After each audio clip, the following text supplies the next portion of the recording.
الف اللہ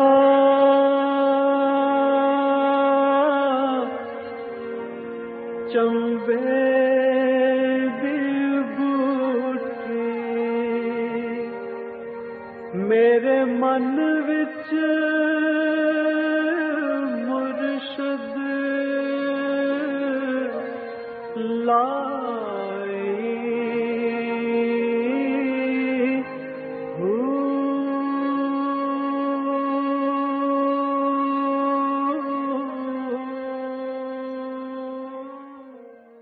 بسم اللہ الرحمن الرحیم۔ السلام علیکم، پریام المرشد اور میں ہوں منور عتیق۔ ناظرین محترم، آپ کے سوالات ہیں اور رہنمائی کے لیے ہمارے ساتھ موجود ہیں ہمارے بہت ہی محترم جناب حضرت امیر محمد اکرم امان صاحب۔ آپ سلسلہ نقشبندیہ اویسیہ کے شیخ ہیں، مترجم قرآن ہیں، مفکر قرآن ہیں، شاعر ہیں، ادیب ہیں، بہت سے حوالے ہیں آپ کے تعارف کے۔ حضرت جی بہت شکریہ، آپ نے وقت دیا۔ سوالات کا سلسلہ شروع کرتے ہیں عبد الرحمن ابو ظبی سے۔ حضرت جی میں بچپن سے ایک بات سنتا آ رہا ہوں، بلکہ ہم سب ہی سنتے ہیں کہ فلاں کام گناہ ہے، فلاں بات کہنا گناہ ہے۔ مجھے یہ بتا دیجئے کہ گناہ ہے کیا، اس کی اصل میں ڈیفینیشن کیا ہے؟ الحمدللہ رب العالمین والصلاة والسلام علی حبیبہ محمد وآلہ وصحبہ اجمعین۔ اعوذ باللہ من الشیطان الرجیم، بسم اللہ الرحمن الرحیم۔ عرف عام میں گناہ کو آپ سلیس کرنا چاہیں تو نافرمانی، ٹھیک ہے، جرم بھی کہہ سکتے ہیں، کیونکہ نافرمانی ہی جرم بنتی ہے۔ صحیح۔ تو جہاں اللہ اور اللہ کے رسول صلی اللہ علیہ وسلم کی نافرمانی آ جائے اسے گناہ کہا ہے۔ صحیح۔ حکومت کی نافرمانی اور ہے، میری آپ کی بات نہ ماننا ایک اور ہے، لیکن جب اللہ اور اللہ کے رسول کی بات نہ مانی جائے تو اسے گناہ کہتے ہیں۔ گناہ کا اثر دونوں جہانوں میں ہوتا ہے۔ صحیح۔ جو جرم ہم یہاں کرتے ہیں، آپ کی بات میں نے نہیں مانی تو وہ اثر میں مجھ پر ہوا یا آپ پر ہوا، یہ وقتی ہے، ٹھیک ہے۔ لیکن جب اس اثر میں ہم کو ایسا کام کرتے ہیں جو اللہ کی نافرمانی ہو تو پھر وہ دونوں عالم کو متاثر کرتے ہیں۔ صحیح۔ تو گناہ سے مراد ہے جرم عظیم، ایسا جرم جو دنیا و آخرت دونوں کو متاثر کرتا ہے۔ بالکل ٹھیک ہے، بالکل ٹھیک ہے۔ مسز امجد خانیوال سے، بدعت اور رسم میں کیا فرق ہے؟ یہ بڑا اچھا سوال ہے اور بہت سے لوگ اس کو سمجھتے نہیں، ہر بات کو بدعت کہہ دیتے ہیں۔ ٹھیک ہے۔ بدع یا بدا ہوتا ہے شروع کرنا، کوئی نیا کام شروع کرنا۔ اللہ کریم کو کہتے ہیں بدیع السماوات والارض، زمین و آسمانوں کا بنانے والا، جو پہلے نہیں تھے، عدم سے وجود میں لانے والا۔ صحیح۔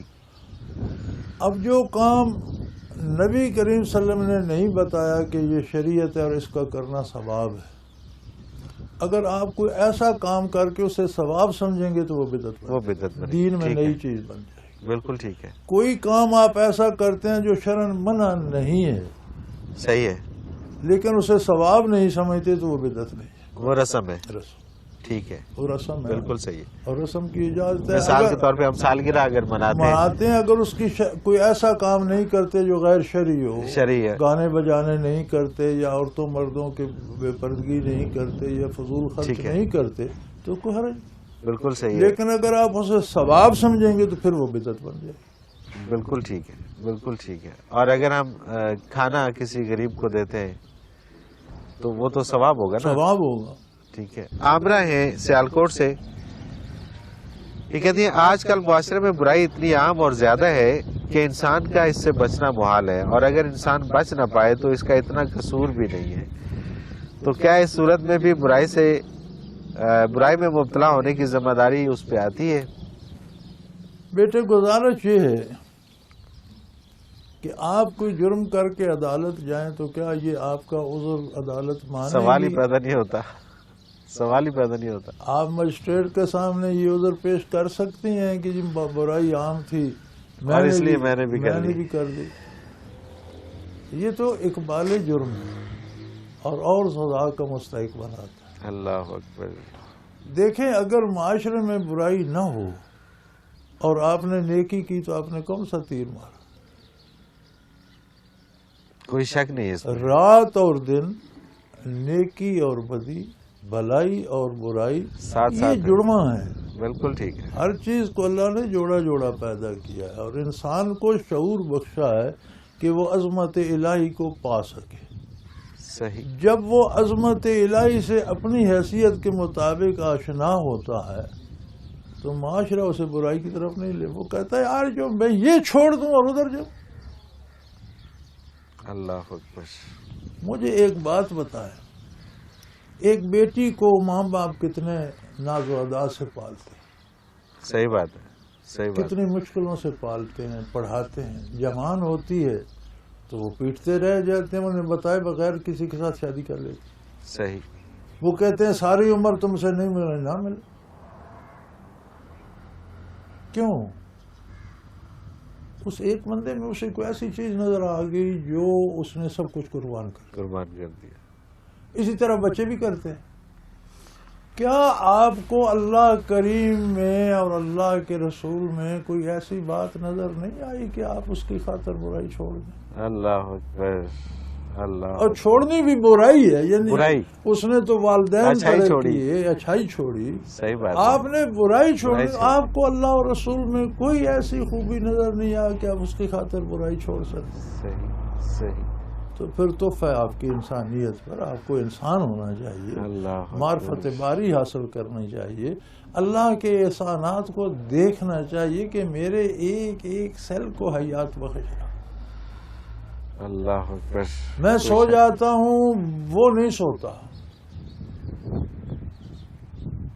میں گناہ کرتا ہوں، وہ عطا کیے جا رہا ہے، زندگی دے رہا ہے، مہلت دے رہا ہے. پھر رعایت دے دی ہے یار کسی عمر میں کہیں کبھی توبہ کر لو، سارے معاف کر دوں.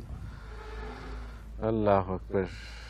اللہ. آپ اس نبی کو نہیں دیکھتے کہ آپ پیدا نہیں ہوئے تھے تو وہ آپ کی محبت میں راتوں کو رو رو کر دعائیں کرتے. دنیا سے رخصت ہوتے وقت بھی آخری الفاظ یہ تھے کہ رب امت، یا اللہ میری امت پہ رحم کر. کیا آپ کو ان سے محبت نہیں؟ کیا آپ ان کی خاطر معاشرے کی برائی کو نہیں چھوڑ سکتے؟ بے شک. تو یہ بات جاننے کی ہے. اللہ کریم اپنی عظمت جاننے کی توفیق عطا فرمائے. نبی کریم کی عظمت جاننے کی توفیق عطا فرمائے. معاشرہ کیا ہے؟ یہ کیوں ہم کہتے ہیں معاشرہ کیا ہے؟ انسانوں کی بنائے ہوئے رواج کو معاشرہ کہتے ہیں. تو انسانوں کے بنائے ہوئے رواج کے ہم اتنے اسیر ہیں کہ ہم اللہ کو چھوڑ دیں. اللہ. اور اس کی بڑی وجہ یہی ہے کہ ہم اللہ کو پہچانتے بھولے نہیں، ہوئے جانتے ہیں، نہیں. جاننا چاہتے ہی نہیں. ہر کام کے لیے ہمارے پاس وقت ہے، اس کام کے لیے ہمارے پاس وقت ہی کوئی. جی ہاں، اس کام کے لیے ہمارے پاس کوئی وقت نہیں ہے. اور یہ جو ہماری زندگی پوری کی پوری گزر رہی ہے یہ اسی کے کرم اور اسی کی عطا ہے. اس کا اور اس احسان کی طرف ہے. ہمیں دھیان دیکھو آپ کے ایک وجود میں 10 کھرب سیل ہیں. ایک سیل میں کروڑوں ایٹمز ہیں جن سے سیل بنا ہے. صحیح. بالکل صحیح. ایک وجود میں کتنی مخلوق کو ہر آن وہ پال رہا ہے. اللہ اکبر. اور وہ آپ کے فائدے کے لیے ہے سارا کچھ. آپ کی حیات اس آپ پہ کو منحصر نظر آتا ہے، آپ کو سنائی آپ دیتا کی ہے، آپ حیات اسے اس پہ کھاتے منحصر ہے. سبحان اللہ. سبحان اللہ. وہ کتنے احسانات مسلسل کیے جا. پھر اس نے کتنی رعایت رکھ دی ہے نا. تم 60 سال 80 سال 90 سال 100 سال نافرمانی کرتے ہو، چلو اب کچھ کرنے کے قابل نہیں رہے، اب تو توبہ کر لو. اللہ اکبر. اب نہ تم سے چوری ہوتی ہے، نہ قتل ہوتا ہے، نہ ڈاکہ ہوتا ہے، نہ بدکاری ہوتی ہے، اب تو کسی قابل نہیں. ابھی توبہ کر لو، مجھے پھر بھی قبول ہے. اللہ اکبر. کتنی رعایتیں ہیں اور اس کا کتنا کرم ہے کہ وہ یہ چاہتا ہے کہ میرا بندہ، وہی والی بات کہ وہ 70 ماہوں سے زیادہ محبت کرنے والا، تو یہ چاہتا ہے کہ میرا پھر بھی بندہ. ہم کہیں نہیں جی نہیں جی آپ مہربانی کرو. ہم معاشرے کو بٹ دس معاشرہ نان سینس. لوگوں کے بنائے ہوئے رواج اتنے مضبوط ہیں اور وہ کریم اس کے بنائے ہوئے قانون ہمیں کوئی احساس ہے. اور پھر یہ بھی کہتے ہیں کہ ہم ذمہ دار نہیں ہوں گے. ذمہ دار آپ نہیں ہوں گے تو کون ہوگا آپ کے لیے؟ صحیح بات. جرم آپ کرتے ہیں، نافرمانی آپ کرتے ہیں تو ذمہ دار کوئی اور ہوگا. یہ جسے آپ معاشرہ کہتے ہیں یہ آپ کے ساتھ کھڑا نہیں ہوگا. سوال ہی پیدا نہیں ہوتا. میدان حشر میں تو کفار سے مشرکین سے کہا جائے گا بلاؤ ان بتوں کو اور ان معبودوں کو جن کی اللہ کے بعد. وہ پتھر بھی کہیں گے یا اللہ ہمیں تو پتہ ہی نہیں تھا، ہم تو پتھر تھے، خود بدبخت ہیں، ہمیں ان کے ساتھ سزا نہ ملے. اللہ اکبر. یعنی اللہ آپ کا معاشرہ وہاں کام آئے گا؟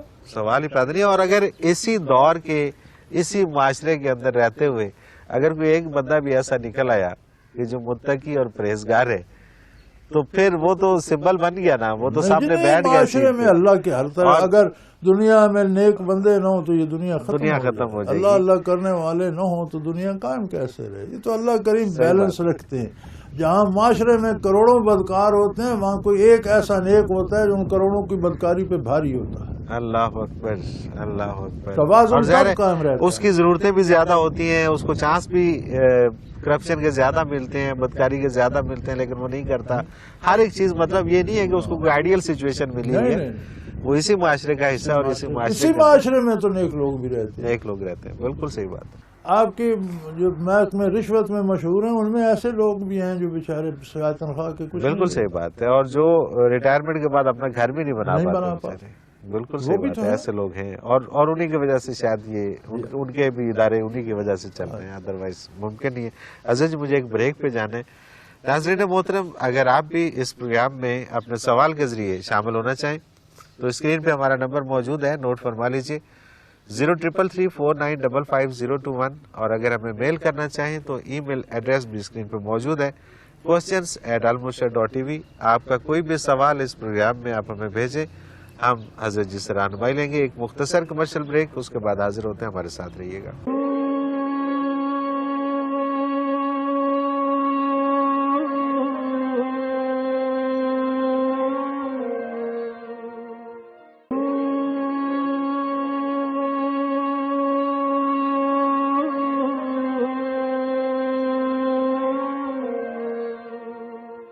پروگرام میں ایک بار پھر خوش آمدید ناظرین محترم. آپ کے سوالات اور رہنمائی کے لیے ہمارے ساتھ موجود ہمارے بہت ہی محترم جناب حضرت امیر محمد اکرم ممان صاحب. حضرت جی, اگلا سوال جہاں علی ہیں اکاڑا سے, یہ کہتے ہیں کہ ہمیں کون سا وظیفہ ربیع الاول میں سب سے زیادہ کرنا چاہیے کہ ہم حضور نبی کریم علیہ الصلوۃ والسلام کو تحفہ پیش کر سکیں؟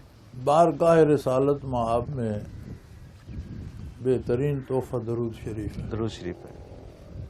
اور میری ذاتی رائے میں بہت سے درود شریف دیے گئے ہیں حدیث شریف میں جو حضور نے ارشاد فرمایا کہ یوں پڑھو یوں, ان میں سے کوئی منتخب کرنا چاہیے. صحیح. ورنہ 1450 سال میں بہت سے بزرگوں نے بھی لکھے ہیں مختلف ناموں سے, لیکن ان کا درجہ وہ نہیں ہے جو حضور نے فرمائے ہیں جو ان کا درجہ ہے. صحیح, بالکل ٹھیک ہے. درود شریف ایک ایسی عجیب دعا ہے کہ جو کبھی رد نہیں ہوتی. صحیح صحیح. ان اللہ و ملائکتہ یصلون علی النبی, اللہ اور اس کے فرشتے نبی کریم صلی اللہ علیہ وسلم پر مسلسل درود بھیج رہے ہیں. اللہ کا درود بھیجنا یہ ہے کہ ہمہ وقت رحمت نازل ہو رہی, وہ کر رہا. سبحان اللہ. فرشتے ہماری طرح دعا کرتے ہیں کہ اپنے نبی پہ رحمت نازل فرما. تو جب ہم یہ دعا کرتے ہیں تو اس پر عمل تو پہلے ہی ہو رہا ہے, ہم اس میں شامل ہو جاتے ہیں, دعا مقبول ہو گئی ہماری. سبحان اللہ. ضروری وہ دعا ہے جو کرنے سے پہلے قبول ہے. پھر اس کا جو واپس آتا ہے اثر رد عمل کے طور پر ہم پر, وہ انوارات و برکات ہوتی ہیں جن میں تجلیات باری ہیں, فرشتوں کی دعائیں شامل ہیں, نبی کریم صلی اللہ علیہ وسلم کے ذاتی انوارات و برکات ہیں. تو وہ پھر دل و دماغ کو بھی روشن کرتے ہیں اور دنیا میں جینے کا حوصلہ بھی دیتے ہیں, دین پہ قائم رہنے کی استطاعت بھی دیتے ہیں, شیطان سے بچاؤ کا سبب بھی بنتے ہیں. تو ربیع الاول کا ہونا کوئی ضروری نہیں ہے, یہ تو سارا سال ہی ربیع الاول ہے. بالکل صحیح ہے, بالکل صحیح ہے. دیکھیں نا, نبی کریم صلی اللہ علیہ وسلم کو قرآن حکیم نے بتایا وَمَا أَرْسَلْنَاكَ إِلَّا رَحْمَةً لِلْعَالَمِينَ, آپ کو کائنات کے لیے رحمت. کائنات کب شروع ہوئی؟ اللہ اکبر. اللہ کے علاوہ جو کچھ ہے وہ کائنات ہے. تو کائنات پتہ نہیں کب شروع ہوئی, کوئی ابھی تک جان نہیں پایا. کب آسمان بنے, کب زمینیں بنی, کب مخلوق بنی, کب فرشتے بھی تو کائنات میں. بالکل صحیح. کب بنے. تو جو اللہ کی رحمت انہیں نصیب ہوئی اس میں بھی واسطہ نبی کریم صلی اللہ علیہ وسلم کا ہے. سبحان اللہ سبحان اللہ. یہ کوئی بیست عالی یا پیدائش پہ مبارک اس پہ نہیں ہے، بالکل بلکہ صحیح. یہ تو کائنات کی تخلیق سے پہلے کا ہے، اور کائنات ختم ہو جائے گی حضور رحمت للعالمین ہی ہوں گے. سبحان اللہ سبحان اللہ.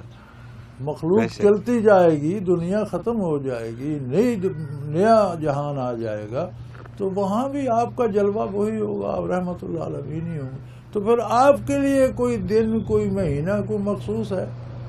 کوئی نہیں. ہر کوئی دن، ہر مہینہ، زندگی کا ہر لمحہ آپ کی اطاعت کرنی چاہیے اور درود جاری رہنا چاہیے. سبحان اللہ سبحان اللہ. اس میں کسی مہینے کا انتظار یہ نہیں. تو ہم نے بنا نہ لیے کسی کھانے دن کا پینے انتظار کے ہے. لیے، چندہ بالکل جمع ٹھیک ہو ہے. جاتا ہے، کھانا پینا ہو جاتا ہے، اس میں نبی کریم کی عظمت کا کیا ہے؟ بالکل صحیح بالکل صحیح. کائنات ہی آپ کے تو فعل ہے، یا فعل بات ہے ختم تو ہو پیچھے گئی. بات ہی کوئی نہیں رہ جاتی. نہ کوئی دن نہ کب کوئی تھا اس مہینے. وقت ربیع الاول اور کب تھا ربیع الثانی، جب کائنات ہی نہیں اللہ بنی تھی. اکبر. یہ تو پھر دنیا بنی، پھر انسانی معاشرے بنے، پھر ماہ و سال بنے. بے شک ماہ و سال بعد میں بنے. حضور کی رحمت اس سے پہلے جلوہ فگن تھی. بے شک بے شک. اور سب کے لیے رحمت سب تھی. کے لیے رحمت.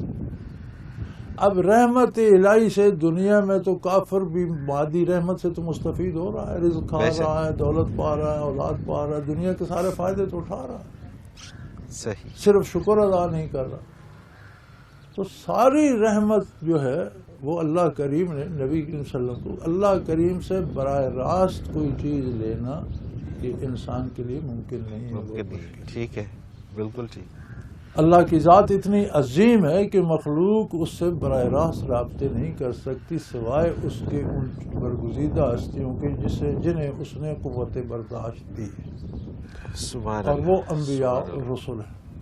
اور انبیاء کے بھی امام آپ صلی اللہ علیہ وسلم ہیں. انبیاء نے بھی آپ کی وساطت سے ہر شے اخذ کی اور آگے پہنچائی. صحیح صحیح. تو بھائی میں تو نہیں سمجھتا کہ کوئی مہینہ یا کوئی دن، میں تو سمجھتا ہوں ہر لمحہ درود جاری رہے تو زندگی کا مزہ ہے. بے شک بے شک بے شک. اگلا سوال حضرت شامل کرتے ہیں. سمینہ عوان ہے چکوال سے. ان کا سوال ہے کہ قرآن مجید میں ہے، اور جن لوگوں نے ہماری آیات کو ناکام کرنے کی کوشش کی، ایسے لوگوں کے لیے سختی کا دردناک عذاب ہے. یہاں اللہ تعالیٰ کی آیات کو ناکام کرنے کی کوشش سے کیا مراد ہے؟ استغفر اللہ ربی من کل ذنب. قرآن کریم کا یہ انداز بہت سخت اور دہلا دینے والا ہے. قرآن کریم نے یہ انداز ایسے اختیار کیا ہے کہ جیسے حکم دینے والا حکم نہ ماننے والے کو یہ کہہ رہا ہو کہ تم صرف نافرمانی نہیں کر رہے، تم میرے حکم کو ناکام کرنا چاہتے، اس کی تنفیذ میں اللہ رکاوٹ اکبر اللہ اکبر. یہ جرم کی دو صورتیں بن جاتی. ایک آپ کو حکم دیا گیا، آپ نے نہیں مانا، ایک جرم تو یہ ہو. ٹھیک ہے. لیکن آپ کا رویہ اس کے ساتھ ایسا ہو گیا کہ آپ کہتے ہیں یہ فضول کام ہے. ایک تو آپ نے اس پر عمل نہیں کیا، یہ تو نافرمانی ہو. اب آپ عمل بھی نہیں کرتے، آپ کہتے ہیں یہ کام ہی فضول ہے، بھلا یہ بھی کوئی کرنے کا کام ہے، بھلا اس طرح معاشرے میں رہا جا سکتا ہے، بھلا اس طرح کوئی جی سکتا ہے. تو آپ کا یہ کہنا ہے گویا آپ کہہ رہے ہیں کہ یہ حکم ہی اڑا دیا جائے، یہ حکم ہی فضول ہے. اللہ اکبر. اللہ کریم فرما رہے ہیں کہ جب تم نافرمانی کرتے ہو تو کیا تم میرے احکام کی تنفیذ کو روکنا چاہتے ہو، انہیں عاجز کرنا چاہتے ہو کہ وہ نافذ نہ ہو سکے. اللہ. اور آپ دیکھ لیجئے معاشرے میں لوگوں سے پوچھ کر دیکھ لیجئے، جو دینی احکام کو نہیں مانتے ساتھ وہ یہ بھی کہتے ہیں بھلا اس پر عمل ہو سکتا ہے، جی ہاں یہ بالکل. بھی کوئی کرنے کا کام ہے. تو اللہ کریم نے فرمایا کہ تم یہ چاہتے ہو کہ میرے احکام کو نفاذ سے عاجز کر دو، روک دو.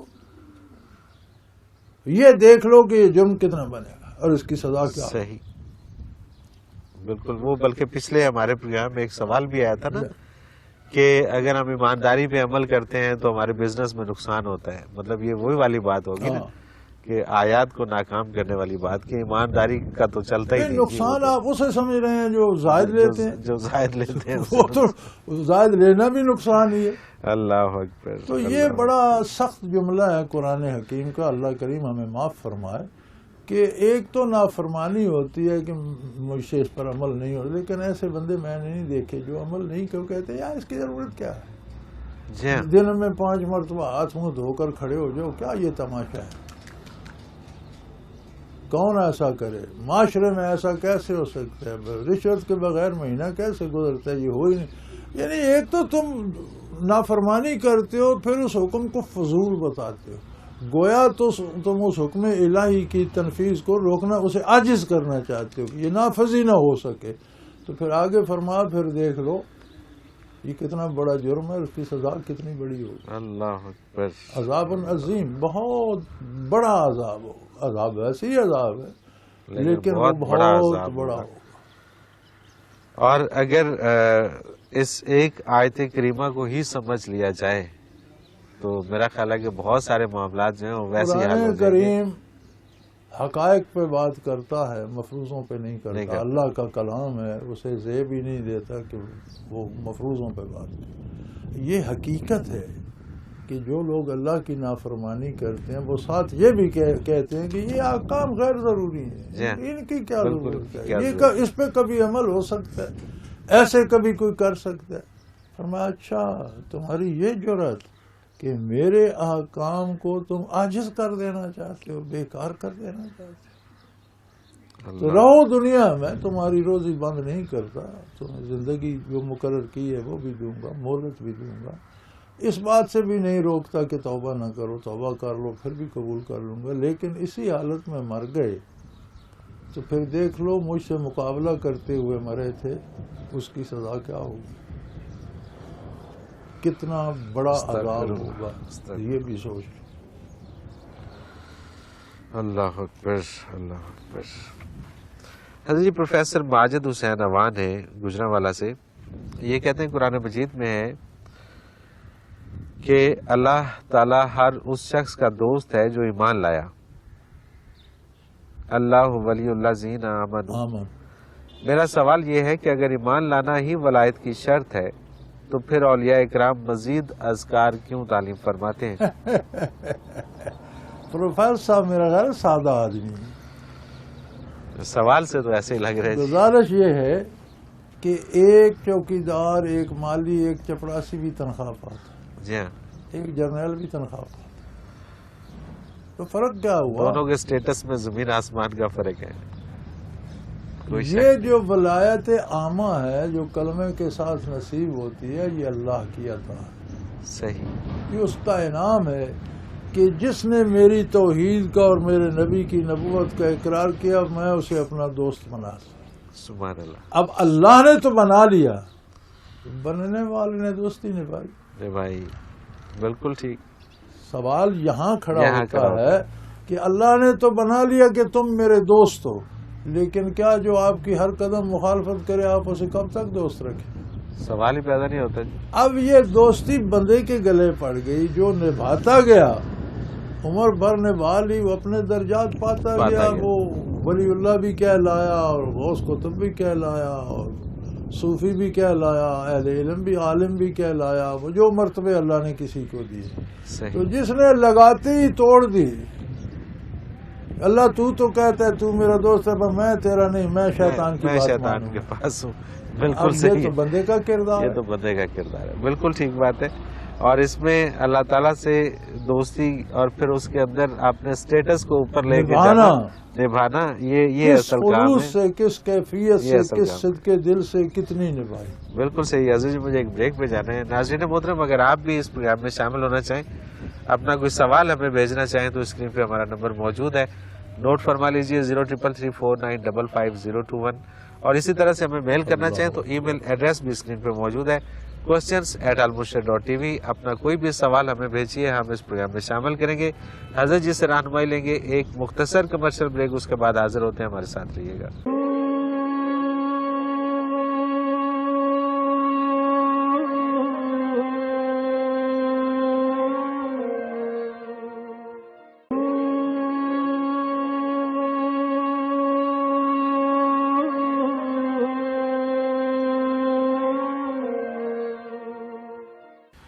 پروگرام میں ایک بار پھر خوش آمدید ناظرین محترم، آپ کے سوالات ہیں اور رہنمائی کے لیے ہمارے ساتھ موجود ہیں ہمارے بہت ہی محترم جناب حضرت امیر محمد اکرم اوان صاحب۔ حضرت جی اگلا سوال شامل کرتے ہیں عبیرہ مظفر گڑھ سے، کیا دینی علوم حاصل کرنے سے پہلے ذکر خفی سیکھا جا سکتا ہے یا اسے کرنے سے پہلے ظاہری علوم سیکھنا ضروری ہے؟ الحمدللہ رب العالمین میں بیٹے یہ ذکر خفی بھی علم ہی کی بنیاد ہے، ٹھیک ہے، یہ بھی دینی علم ہے، علم یہ ہے، بھی دین کا ایک سب سے اعلیٰ شعبہ ہے، صحیح، اور جب یہ سیکھتے ہیں تو ساتھ آپ کو ظاہری دینی علم بھی سیکھنا پڑ جاتا ہے، کیونکہ ظاہر جانیں گے تو اس پر عمل کریں گے تو ذکر کا حاصل نصیب ہوگا، ٹھیک ہے، تو یہ بھی علم کی بنیاد ہے، اور اس کے ساتھ بھی دینی معلومات آتی ہیں، ضرورت پڑتی ہے۔ جب آپ ذکر کریں گے تو پھر آپ کو جاننا پڑے گا طہارت کیسے کرنی ہے، نماز کیسے پڑھنی ہے، روزہ کیسے رکھنا ہے، روزمرہ کے صحیح، معمولات جانیں گے، اس سے آگے بڑھیں گے تو پھر عملی زندگی کی چیزیں جاننا ہوگی، اور یہی دین ہے، بالکل ٹھیک، تو یہ بھی علم ہی ہے، اور یہ سب سے اچھا علم ہے، اور اس کے ساتھ بھی علم حاصل ہوتا ہے۔ اوکے، بالکل ٹھیک ہے۔ ڈاکٹر عائشہ ستوت لاہور سے، حضرت جی اہل اللہ کو صاحب حال کیوں کہا جاتا ہے؟ یہ سوال تو ڈاکٹر صاحب ایسا ہی ہے جیسا کہا جائے مالدار کو امیر کیوں کہا جاتا کیوں ہے؟ کہا جاتا ہے؟ بالکل ٹھیک ہے، ایک کیفیت، ایک حال ان کے پاس ہوتا ہے۔ اب دیکھیں نا، مفلسی اور غریبی بھی تو ایک حال ہے، بالکل، لیکن اسے امیر تو کوئی نہیں کہتا، ہے تو حال ہی۔ بالکل حال ہے اس کے لیکن امیر مقابلے نہیں میں ہے۔ دولت ہونا ایک حال ہے، اسے امیر کہتے ہیں، رئیس کہتے ہیں۔ بالکل ٹھیک ہے، تو نافرمان ہونا بھی ایک حال ہے، لیکن اسے حال میں شمار کوئی نہیں کرتا، ماں شمار ہر کوئی ہو سکتا ہے۔ صحیح، مفلس صحیح، ہونا، تہی دست ہونا، یہ کوئی کسی کا کمال نہیں ہے کہ بڑی محنت کر کے اور بڑا کوشش کر کے وہ ہوگا۔ ہوگا، صحیح ہے، جو چیزیں محنت، کوشش اور مشقت سے حاصل ہوتی ہیں ان کا احترام ہوتا ہے، انہیں صحیح، ایک مقام دیا بالکل جاتا ٹھیک، ہے۔ اب بالکل دولت ٹھیک، مند بننے کے لیے وہ محنت کرے گا، کرے گا، مشقت کرے گا، کوئی فن سیکھے گا، ویسے تو نہیں ملتی، تو اسے پھر صاحب ثروت یا امیر کہا جائے۔ صحیح، اسی صحیح، طرح جو کیفیات قرب الہی کی حاصل کرتے ہیں، مجاہدہ کرتے ہیں، اور ایک کیفیت ان کے اندر اطاعت الہی کی بن جاتی ہے، اور وہ اللہ کی اطاعت ان کے نزدیک محبوب ہو جاتی ہے، نافرمانی سے وہ بچتے ہیں، تو انہیں صاحب حال کہا جاتا ہے۔ ایک حال ہے ان کے اندر، بے شک، ایک بے دولت شک، ہے ان کے پاس۔ بے شک، بے شک۔ حضرت جی اگلا سوال شامل کرتے ہیں جنید احمد ہیں اسلام آباد سے، یہ کہتے ہیں کہ حضرت علی کرم اللہ وجہہ کا قول مبارک ہے کہ میں گھوڑے پہ سوار ہوتے وقت 70,000 مرتبہ درود شریف پڑھ لیتا ہوں، مجھے اس قول کی صداقت پہ ہرگز شبہ نہیں، ہو بھی نہیں سکتا، محض یہ جاننا چاہتا ہوں کہ ایسا کیسے ممکن ہے؟ گزارش یہ ہے، جب سے یہ فیس بک آئی ہے جی جی، تو اس پہ بزرگوں کو تو معاف نہیں کرتے، نبی کریم صلی اللہ علیہ وسلم کے نام سے جعلی حدیثیں چلائے رکھتے ہیں۔ صحیح، بالکل ایسے ہی ہے، نبی بالکل کریم ایسا نے ہے، یہ فرمایا، حالانکہ وہ حدیث جی تو ہاں، کسی کتاب میں نہیں ہوتا، اس کی کوئی سند نہیں ہوتی۔ کوئی سند نہیں، اور حضرت علی کرم اللہ وجہہ کے اکثر قول میں نے دیکھے ہیں کہ اکثر وہ جی صحابہ کرام، پھر نیچے علماء کو جو جی میں آتا ہے ٹھوک دیتے ہیں، ذمے ان کے لگا دیتے جی ہیں، ہاں، اور ایسی باتیں ہوتی ہیں جو بظاہر سمجھ آ رہی ہوتی ہیں۔ صحیح، تو یہ تو ایک بات ہے۔ ٹھیک ہے، دوسری بات یہ ہے کہ آج بھی اگر کسی کو ذکر قلبی نصیب ہوتا ہے تو اس کا پہلا درجہ یہ ہے کہ اس کا وجود ذاکر ہو جائے۔ صحیح، صحابہ کرام کے بارے تو قرآن نے کہا نا، ثم تلین جلودہم وقلوبہم الی ذکر اللہ، کھال سے لے کر نہا خانہ دل تک ان کا وجود ذاکر ہو گیا۔ ٹھیک اس بات، کا مطلب ہے ہر باڈی سیل ذاکر ہو گیا۔ ذاکر ہو گیا، جب ہر باڈی سیل ذکر کرتا ہے تو ایک دفعہ درود پڑھیں گے تو 10 خرب دفعہ ہوگا۔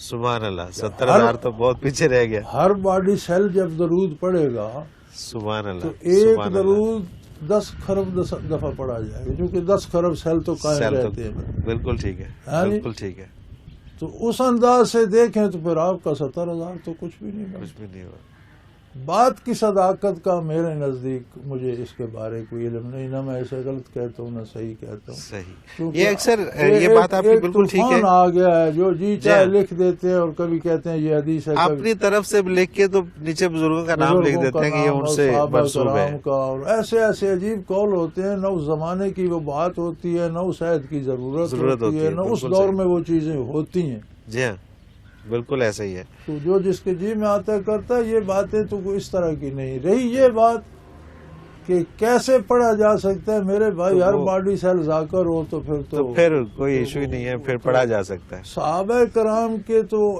اجتماعی تمام صحابہ کرام پر اللہ گواہی دے رہا ہے کہ سب کی کھال سے لے کر ناخانہ دل تک ذاکر ہو. سبحان اللہ. حضرت علی تو بہت بلند پایا اور خلفائے راشدین میں ہے. جب ان کا ہر باڈی سیل ذاکر ہے تو بھائی ایک لمحے میں 10 کھرب مرتبہ تو پڑھ سکتے، پڑھ لیتے، کوئی ایشو ہی نہیں ہے. اگلا سوال ارشیا زبیر کراچی سے. ان کا سوال ہے کہ ہمارے اکثر کہا جاتا ہے کہ شیطان کے بہکاوے میں آ کر انسان گناہ کرتا ہے. میں بھی مانتی ہوں، لیکن میں یہ جاننا چاہتی ہوں کہ شیطان تو کبھی ہم سے ملا بھی نہیں، نہ ہی اس نے کبھی کوئی میسج کیا، نہ ای میل، پھر وہ ہمیں کیسے بہکاتا ہے؟ وہ ہر بندے سے ملتا ہے، ہمہ وقت رابطے میں ہے. ہر بندے کو مشورہ بھی دیتا ہے. اس کی ای میل دل میں آتی ہے، مشین پہ نہیں آتی. صحیح. جو برا خیال آپ کے دل میں ہے تو شیطان کی ای میل ہوتی ہے. شیطان لوگوں کے ساتھ کھانا کھاتا ہے، شیطان لوگوں کے ساتھ بستر شیئر کرتا ہے، ان کے ساتھ ہی سوتا ہے. بڑے حوصلے والے لوگ ہوں جن سے شیطان بھاگتا ہو، یا جن کے پاس ڈر کے آتا ہو، یا جن کے ساتھ، یا آپ دیکھتے نہیں سارا دن لوگ کھانا کھاتے رہتے ہیں، ان کا پیٹ نہیں بھرتا، کدھر جاتا ہے؟ شیطان جن کھا جاتے ہیں. چونکہ جنات اور شیطان انرجی کھاتے ہیں نا جی، وہ مادہ تو نہیں کھاتے، ان کے وجود ہی انرجی کی طرح. بالکل. تو وہ تو کھانے سے انرجی لے لیتے ہیں. ایک بندہ 10 روٹیاں کھاتا ہے، اس کی بھوک ختم نہیں ہوتی، اس میں ہوتا جو کچھ نہیں، انرجی تو انہوں نے لے لی. صحیح. یہ بندے 10 روٹیاں کیوں کھاتے ہیں؟ کیا انسان نہیں؟ بالکل انسان ہے. اور وہ ہم تو ایک پھلکا کھاتے ہیں تو 12 گھنٹے سیر رہتے ہیں، تو انہیں کیا ہے؟ صحیح بات ہے. وہ الحمدللہ ہمارے اس پھلکے میں انرجی ہوتی ہے، ان کی 10 روٹیوں میں انرجی نہیں ہوتی، پھوک کھاتے رہتے ہیں، پھر اس سے کیا ہوتا ہے؟ تو یہ مت سمجھیں کہ شاید ہاں قرآن نے یہ بتایا ہے کہ تم اسے دیکھ نہیں سکتے اور وہ تمہیں دیکھ رہا ہے. اچھا. ہاں، اس میں یہ استعداد ہے، جس میں لطیف ہے نا جی. وہ ہمیں تو نظر نہیں آتا، اب ہوا کو ہمیں نظر آتی ہے، لیکن کیا ہوا ہے نہیں؟ بالکل ہے، محسوس کر سکتے ہیں. ہمیں وہ جن شیاطین نظر نہیں آتے، وہ تو ہمیں دیکھ سکتے ہیں. ٹھیک ہے. وہ دلوں میں بستے ہیں میرے بیٹے، اور وہ جو بھی برا خیال آتا ہے آپ کے دل میں، وہ اسی کی ای میل ہے. کیسے ای میل نہیں؟ اچھا، یہ مطلب شیطان یہ دسترس ہے اس کے پاس کہ وہ ہر انسان کے ساتھ لگ جائے، یا اس کے بہت سارے آگے بہت سارے شیطان ہیں؟ دیکھیں، شیطان ایک نہیں ہے. ٹھیک ہے. حدیث شریف میں موجود ہے، عہد نبوی میں جو آپ نے فرمایا کہ اس وقت روئے زمین پر جتنی انسانوں کی تعداد ہے، اس سے 9 گنا زیادہ جنات کی آبادی. صحیح. یہ عہد نبوی کی بات. ٹھیک ہے. 1450 سال پہلے. ٹھیک ہے. آپ دیکھ لیں اس میں انسانی آبادی کتنی بڑی، اسی قسم کی بڑی. فرمایا انسان اور جنات کی مجموعی تعداد جتنی ہے، اس سے 9 گنا زیادہ شیاطین ہیں. اچھا. کیونکہ شیطان کی عمر قیامت تک ہے، اس کے اولاد ہزاروں برس جیتی ہے. صحیح. شیطان کا ایک پوتا نبی کریم صلی اللہ علیہ وسلم پر ایمان لایا، اور اس نے، آپ نے پوچھا تیری عمر کتنی ہے، تو اس نے کہا جب قابیل نے حابیل کو قتل کیا تھا تو میں چھوٹا سا لڑکا تھا. اچھا. میری عمر اس وقت تھوڑی تھی، 4 5 6 سال کا لڑکا تھا، کھیلتا پھرتا ہوں. صحیح. پھر موسیٰ علیہ السلام کا سلام لایا کہ میں ان کی خدمت میں بھی حاضر ہوا تھا، اور میں تب سے مسلمان ہوں. تو انہوں نے مجھے فرمایا تھا کہ حضور کی خدمت میں جاؤ تو میرا سلام عرض کرو. صحیح. تو آدم علیہ السلام کے بیٹے سے لے کر حضور صلی اللہ علیہ وسلم تک کتنی عمر بنتی ہے؟ وہ تو ایک کی تھی. اگر اتنی عمر جئیں گے تو پھر ان کی تعداد کتنی بڑھے گی ایک بات. ٹھیک ہے. دوسری بات یہ ہے کہ جو بندہ بھی مومن یا کافر کی قید نہیں، بنی آدم کا جو بچہ پیدا اس کے ساتھ ایک شیطان بھی پیدا ہوتا ہے. اچھا یہ الگ سے ہے، یہ الگ سے وہ نسل الگ سے بڑھ رہی ہے، وہ یہ الگ سے ہے. ان کی ڈیوٹیاں لگتی رہتی ہیں کہ تم اس کے پاس جاؤ، تم اس کے پاس جاؤ، تم اس کے پاس. صحیح. پورا نظام ہے. جو ساتھ پیدا ہوتا ہے وہ ساری عمر اسی بندے کے ساتھ رہتا ہے. بندہ مر جاتا ہے تو وہ اس کی اگر ہزاروں سال عمر ہے تو اسی کی قبر پہ بیٹھا رہتا ہے، دوسرے بندے کی طرف نہیں جاتا. تو اس کا مطلب یہ ہوا کہ ایک شیطان تو ساتھ لگا ہوا ہے اور ایک بندے کے حصے میں تقریباً 90-99 کے پتہ نہیں 100 کے قریب شیطان اور بھی آتے ہیں پھر درگے میں ہے. ایک قرآن میں دوسری جگہ بھی ہے کہ جب بندہ نہایت نافرمانی کرتا ہے اللہ فرماتے ہیں میں کچھ شیاطین مستقل اس کے ساتھ لگا دیتا ہوں بطور سزا. مطلب وہ ایک کے علاوہ بھی وہ الگ بھی ساتھ لگائے وہ الگ سے ایک ساتھ پیدا ہوتا ہے. کچھ شیطان مقرر کرتا ہے کہ اسے گمراہ کرو، تا دم مرگ کوشش کرتا رہتا ہے. صحیح.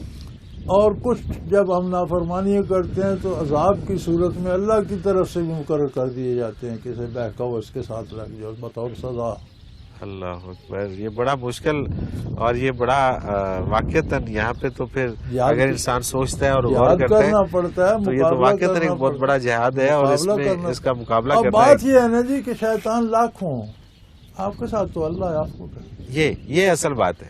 اصل بات یہ ہے کہ آپ کے ساتھ تو اللہ ہے اور اگر ہے لاکھوں اگر آپ سمجھتے تو اللہ نے قانون دے دیا نا ان عبادی لیس لک علیہم سلطان، جو میرے بندے ہوں گے ان پر تیرا بس نہیں چلے گا. خود شیطان نے بھی اقرار کیا کہ میں سب کو گمراہ کروں گا لیکن جو بندے تیرے ہو جائیں گے ان پر میرا بس نہیں چلے گا. تو اس میں پھر اس سے ساری چیزوں میں بچنے کا ایک مجبوری ہے کہ وہ اللہ کے ساتھ چلا جائے. اگر وہ اللہ کے ساتھ چلا جاتا پھر وہ آزاد پھر ان چیزوں سے مبرا ہے.